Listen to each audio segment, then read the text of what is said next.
Buenos días, profesora Blanca. Voy a exponer acerca de los ejercicios propuestos en el taller para desarrollar en detalle. Bueno, el primero es el ejemplo 5.2 del libro Teoría Clásica Electromagnética de Jack van der Linde. Entonces, este ejercicio nos pide encontrar el potencial cuando un cilindro circular neutro, conductor y de gran longitud se coloca en un campo eléctrico inicialmente uniforme, con su eje perpendicular al campo.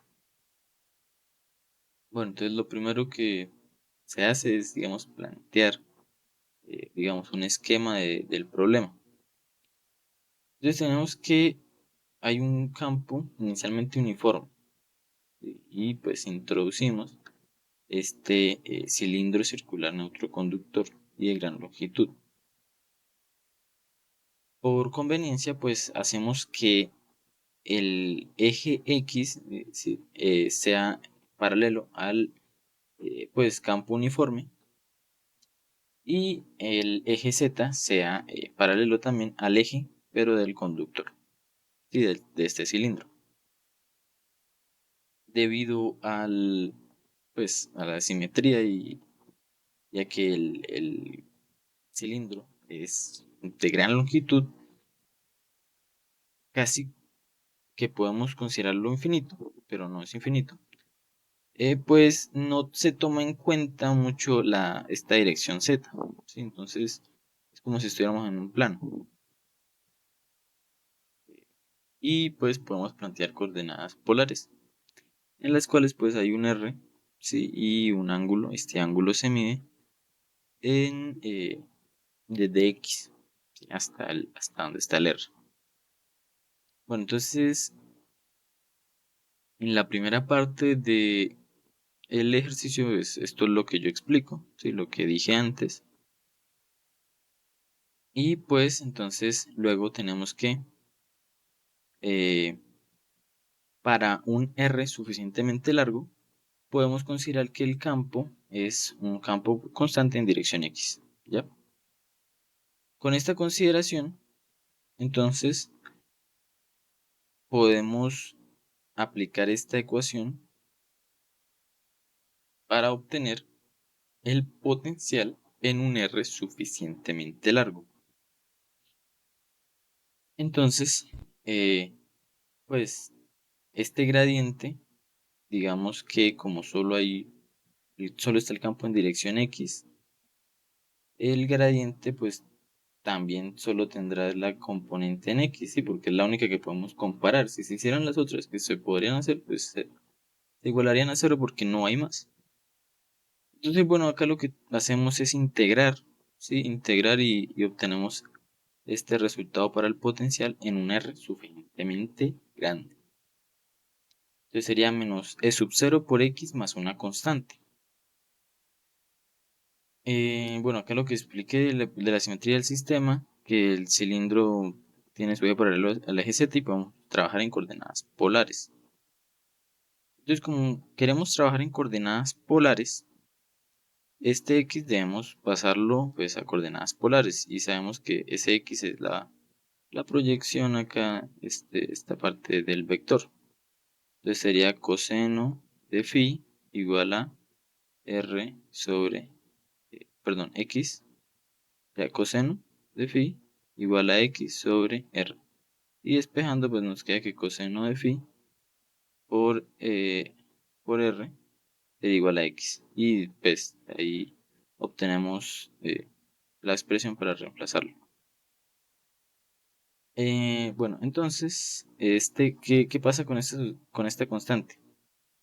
Básicamente no es muy importante porque el potencial, ¿sí?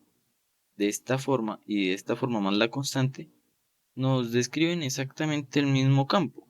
Entonces, cuando uno aplica el gradiente, pues no hay diferencia, ¿sí? Da el mismo resultado. Por lo que solo tomamos esta parte de la expresión, ¿sí? Nos quedamos con eso. Luego, como estamos trabajando en coordenadas polares, tenemos que la solución general para este potencial en coordenadas polares es esta. Ahora lo que debemos hacer es, en base a la simetría del problema y teniendo en cuenta ciertas condiciones, pues simplificar alguna de estas partes de la solución. Entonces tenemos que por la simetría de reflexión alrededor del eje X, eh, tenemos que el potencial debe ser par, ¿sí? Esta expresión significa que el potencial, la función del potencial, debe ser par, lo que implica que este término de acá se nos anule, ¿sí? No sea cero. O sea, tenemos que hacer que b sub m sea cero para que pues no aparezca esta parte, porque si apareciera en la solución implicaría que la función, sí, la función potencial no sería par. Entonces, para que sea par, solo debe aparecer los términos con el coseno. ¿Ya? Y pues entonces aplicamos esa función y ya se nos va simplificando. ¿Sí? Ahora tenemos que, si este término de acá, si, o sea, si tenemos que C sub 0 es diferente de 0, esto implica que hay carga neta dentro del cilindro. ¿Ya? Y como sabemos, los conductores tienen su, digamos, carga, su carga interior es cero. Entonces no puede haber carga dentro del conductor. Por eso, necesariamente debemos hacer C sub 0 igual pues, a 0. Bueno, también tenemos que esta parte, como estamos considerando que el R es muy grande, este M va hasta el infinito, ¿ya? Entonces, el R no puede, digamos, crecer o sea, digamos, como el R crece tan rápido como este término, requerimos que C sub M sea igual a 0 para m's mayores que 1. Y también se hace esta simplificación porque en R's muy grandes, o sea, aparte de que no puede ser el potencial infinito, debemos obtener que el potencial es esto. Y vemos que solo hay un R a la 1. No hay R a la 2, no hay R a la 3, no. Digamos que ahí se corta y por eso necesitamos que pues C sub m sea igual a 0. Luego pues entonces nuestra solución queda de esta manera. Y se simplifica bastante. Ahora mm, digamos, nuestro objetivo será hallar quién es de sub 0, C1 por A1 y este término de acá, y estas constantes. Bueno, entonces tenemos que, pues para cuestiones de notación hacemos que a sub m por d sub m sea igual a d sub m. Y digamos que sabemos por anteriormente la expresión que hallamos, digamos que esto de acá, de acá es muy parecido, ¿sí? Esta parte de acá es sub 0 por r coseno de phi, es muy parecido a esto, ¿sí? O sea, r coseno de phi. ¿Sí? Entonces, ¿quién será a sub 1? Entonces, es sub 1 a sub 1, pues es sub 0, menos es sub 0. Luego, también, o sea, también decimos esto porque, digamos, la solución para el potencial en un R muy grande debe ser esa misma. Sí, o sea, nos debe dar eso. Bueno, ahora obteniendo esta expresión, aplicamos nuestra condición de frontera, que sería en la superficie del conductor, que es cuando el R es igual a A. Ya, entonces, el potencial debe ser constante en la superficie del conductor, digamos un phi sub 0. Ya, entonces este phi sub 0 tiene que, cuando aplicamos R igual a, pues tenemos que va a ser igual a un phi sub 0 igual a esta expresión. ¿Sí? Entonces, donde hay R, pues reemplazamos por A. Y nos queda que, bueno, si pasamos este aquí a restar, nos va a quedar estos tres términos. Donde, pues, si desarrollamos acá el primer término de la sumatoria, y nos queda que entonces sería d sub 0 menos phi sub 0 menos e sub 0 a por coseno de phi más d sub 1 sobre a coseno de phi más pues la sumatoria que va desde 2 hasta infinito desde d sub m sobre a sub m coseno de m por phi. Listo, entonces acá vemos que hay un factor común, operamos y nos queda esta expresión final. Ahora, usamos el hecho matemático de que las funciones trigonométricas, coseno, dos veces coseno de 2 veces el ángulo y así sucesivamente, son linealmente independientes. Por lo tanto, para que la suma sea idénticamente a 0 para todo fin, cada coeficiente debe ser 0. Entonces, este término acá debe ser 0 porque al final esto acá es como si hubiese un 1, luego tenemos acá el coseno, luego tenemos acá, seguiría coseno 2 veces el ángulo, coseno de 3 veces el ángulo y así sucesivamente. Pero entonces, ¿qué va a suceder? Que este término entonces se iguala a 0. Cuando se iguala a 0 nos da que d sub 0 es igual a este potencial constante phi sub 0. Cuando igualamos este término a 0 nos da que d sub 1 es igual a e sub 0 por a cuadrado. Y cuando igualamos este término, digamos, lo generalizamos y decimos que para los m mayores a 2, ¿sí? Cuando los igualamos a 0, pues nos queda que estos d son 0. Entonces, de ahí para allá, todo se hace 0. Por lo tanto, reemplazando los resultados, nos queda que el potencial es de esta forma, ¿sí? Entonces, esta ecuación cumple con las condiciones de contorno, phi igual a phi sub 0 en r igual a 0, y phi es igual pues a menos el campo constante por r por coseno de phi cuando el r tiende a infinito. ¿Ya?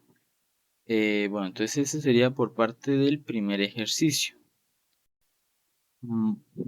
Bueno, profe, entonces luego tenemos el ejemplo 5.3 del mismo libro, el cual nos dice que tenemos dos cilindros coaxiales no conductores que tienen densidades de cargas superficiales sigma sub A de phi y sigma sub B de phi en los cilindros interior y exterior, lo que da lugar a potenciales phi sub A de phi variante y phi sub B de phi pues, variante. En las dos superficies encuentre el potencial A para R menor que A, luego para un R mayor que B y luego para un R que está entre A y B. Entonces, tenemos, digamos, este sería la representación del problema, ¿sí? El esquema. Entonces tenemos acá los dos cilindros coaxiales, Entonces uno tiene radio A, el otro tiene radio B. Sobre la superficie de estos dos pues aparecen potenciales. Y entonces pues acá ya directamente tenemos simetría de polar y se aplica la solución pues general que aplicamos anteriormente. Entonces acá mediante las condiciones de frontera vamos a adaptar esta solución. Entonces tenemos que para un R menor o igual a los términos en, digamos, lo que es el logaritmo de R y lo que es pues el 1 sobre R a la M divergen en R igual a 0. Porque, digamos, los valores que tome R, que van a ser menores a o iguales, pues incluyen el 0. Sí, y en este, pues el potencial no puede ser divergente, entonces necesitamos eliminarlos, que debe haber potencial. ¿Sí? Entonces, los coeficientes de estos respectivos términos, que serían C sub 0 y D sub M, los hacemos 0 para sacarlos. Y ya pues digamos en los demás términos de las soluciones no tenemos inconvenientes. Por lo que nuestra solución queda así, que el potencial de coordenadas polares es D sub 0 más la sumatoria de m igual a 1 hasta infinito de C sub m por R a la m por este término acá de A sub m coseno de m sub phi más B sub m seno de m sub phi. Luego, pues tenemos que esto de acá, digamos, para verlo mejor y luego aplicar lo que queremos aplicar, que es que tiene la forma de una expansión en series de Fourier, pues digamos que hacemos este Cm y C sub m y este A sub m se multiplican igual con el B sub m, ¿sí? Y entonces pues esto decimos que C sub m por A sub m es igual a sub m y lo mismo para B sub m. Quedándonos de esta forma. Y entonces acá es más fácil, pues, observar que cuando apliquemos que el R igual en A, tenemos la forma de unas expansiones en serie de Fourier, donde tenemos el coeficiente A sub 0 y los coeficientes A sub m y B sub m. Bueno, digamos, como el potencial en el borde es una función con respecto al ángulo, y la coordenada angular es periódica con un periodo 2π, el potencial también debe serlo para ser bien definido en la superficie del cilindro interno. ¿Ya? Entonces, de esta manera, conociendo cuál va a ser el periodo de esta función, podemos aplicar esta expresión para las expansiones en series de Fourier, donde pues el A sub 0 va a ser igual a 1 sobre pi de la integral de 0 a 2π de f de la función. Y entonces digamos que este de 0 a 2π es el periodo, ¿no? Ahora, ¿qué hacemos? Pues tenemos que A sub 0 lo igualamos a este término y nos quedaría que A sub 0 va a ser dos veces la siguiente. Tenemos eso. Entonces tendríamos que A sub 0 sería dos veces A sub 0 sería igual a dos veces A sub 0 mayúsculo. Luego, reemplazando en la integral para hallar el coeficiente A sub 0, pues nos queda que es A sub 0 igual a 1 sobre 2π, la integral de 2π de phi de A sub 0 con respecto, bueno, el potencial en A con respecto a phi de phi. Y entonces ya obtenemos quién es A sub 0. Luego obtenemos tienes este término a la m de a mayúscula por m, de p sub m, perdón, que va a ser igual a la sub m, ¿sí? que es de los coeficientes de Fourier, que es de esta forma. Entonces la sub m es igual a 1 sobre pi de la integral de 0 a 2 pi de la función por coseno de m phi de phi. Igualando, pues obtenemos estas dos expresiones que pues es lo que significan esos dos términos.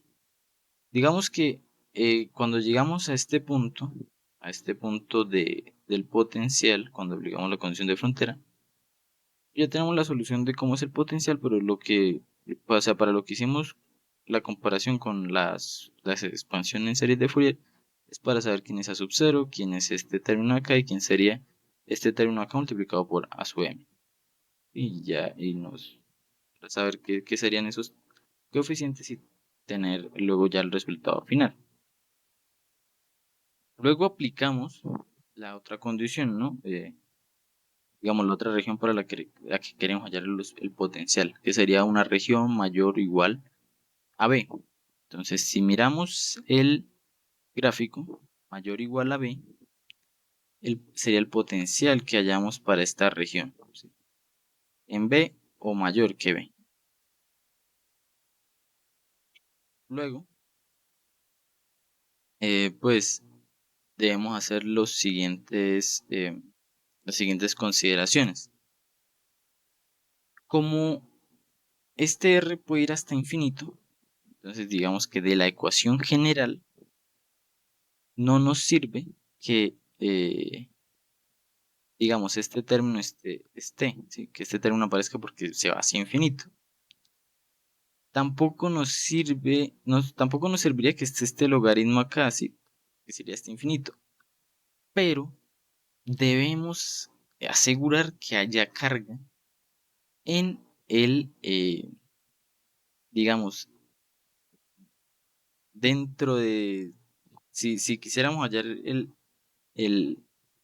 la carga que encierra esta gaussiana, debemos asegurar que aparezca, que aparezca carga, ¿sí? O sea, dentro de si hiciéramos una gaussiana y halláramos la carga neta que encierra, debería aparecer carga. Si eliminamos ese logaritmo, no habría carga. Entonces, por eso, en la solución se deja el logaritmo y pues vimos ya que se quita este de acá y ya tendríamos pues la solución como que hace de esta manera. Otra vez por conveniencia de notación hacemos que d de sub m por a sub m sea igual a sub m y lo mismo con b sub m. Entonces obtenemos esta expresión y pues reemplazamos el r, lo hacemos igual a b. Y donde hay r pues reemplazamos con b. ¿Sí? Entonces nos queda esta expresión de acá. La misma estrategia que en el anterior procedimiento es que vemos que esta parte de acá es una expansión en series de Fourier, entonces vamos a hallar los coeficientes. Listo, entonces pues este sería para los coeficientes a sub 0, ¿no?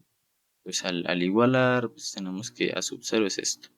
Luego reemplazando en la fórmula para hallar los coeficientes nos queda que el potencial eh, digamos desarrollando, ¿sí? el término a sub 0 pues va a ser esto, ¿sí? Lo mismo pasa para el A sub m, que aplicando la fórmula para hallar los coeficientes de, Fourier, pues tenemos que la sub m queda igual a esto. Digamos que acá solo hallamos la expresión de cómo quedaría. Y ya luego, pues si queremos darle valores, pues ya encontraríamos un valor específico. Pero, o sea, solo estamos hallando las expresiones generales para este problema. Luego, eh, igual hallamos el B sub m, ¿sí? Aplicando su respectiva fórmula para hallar el coeficiente. Y pues, entonces acá como se explica que no es posible solo el potencial B en B, ¿sí? Si hay una carga neta en los cilindros. Por lo tanto, no podemos distinguir entre C sub 0 y B sub 0 sin más información. Bueno, digamos que ya habríamos hallado el potencial para ese caso y ahora nos falta un caso, ¿no? La mayoría de los problemas hallamos el potencial dentro, sí, dentro pues, de la primera figura, sí, en este caso un cilindro, luego entre medio de ellas y luego fuera del todo. Y la que nos faltaba era cuando es entre medio de ellas. Entonces, en este caso no hay, digamos, problemas para en la solución general. ¿Sí? En el caso de anteriores, cuando se hacía cero, cuando iba hasta infinito, teníamos el problema de que el potencial divergía. ¿Sí? Y pues en este caso no tenemos ese problema. Lo que hacemos en este caso es aplicar la solución del potencial, digamos, evaluada en tanto en A como en B. Y pues vemos que tenemos acá eh, las expresiones y cuando se reemplaza donde está el R se coloca el B. Nos queda una forma de expansión en serie de Fourier, lo mismo que se hizo anteriormente. Y pues hallamos hallamos uh, los coeficientes, ¿sí? ¿Quién sería la sub 0 en el caso cuando se reemplaza R igual a A? Que nos da esta expresión. ¿Cuál sería el A sub 0 cuando se reemplaza en la ecuación de cuando se hace R igual a B? ¿Sí? Que nos da esto. Y luego, entonces nos quedan estos coeficientes, ¿sí? Porque en las expansiones en serie de Fourier tenemos el coeficiente A sub 0 y luego tenemos los coeficientes tanto A sub m como B sub m. Para este caso, para este caso en específico, pues se hacen los dos casos, ¿no? Para cuando R es igual a y cuando R es igual a B. Quedándonos, entonces, cuando R es igual a nos queda esta expresión. Y luego la hallamos en R igual a para el B sub m. Que nos queda esta expresión. Luego, pues, estas dos expresiones, ¿sí? Entonces, digamos, para la parte de A, esta y esta, la vamos a expresar como uno solo de esta manera. De esta manera se pueden expresar como uno solo. Y para el caso en R igual a B, pues también terminaríamos con esta expresión, pero donde es A, pues en este caso es B. ¿Qué sucede? Que pues necesitaríamos hallar los coeficientes A sub 0, A sub m, B sub m, C sub m, D sub m. Pero digamos que esto ya es un sistema de ecuaciones, ¿sí? Tenemos, digamos en este caso, hay dos incógnitas, tenemos dos ecuaciones. Tendríamos que resolver y hallar quién es A sub m, quién es B sub m. En este caso también, bueno, perdón, no tenemos dos incógnitas, perdón, tenemos cuatro incógnitas, pero digamos que acá y entre ellas dos hacen cuatro ecuaciones y entonces tenemos el sistema. Si se resuelven a la vez, pues podemos hallar las respectivas incógnitas, pero ya esto es un ejercicio más matemático, ¿sí? Luego, pues, sí, la que sí podemos hallar de manera fácil sería C sub 0 y D sub 0, ¿sí? Que obtuvimos sus expresiones para R igual a R igual a B, ¿sí? Acá, estas expresiones. De estas expresiones podemos hallar quién es C sub 0 y D sub 0. ¿Qué hacemos? Restamos esta, a esta expresión le restamos esta.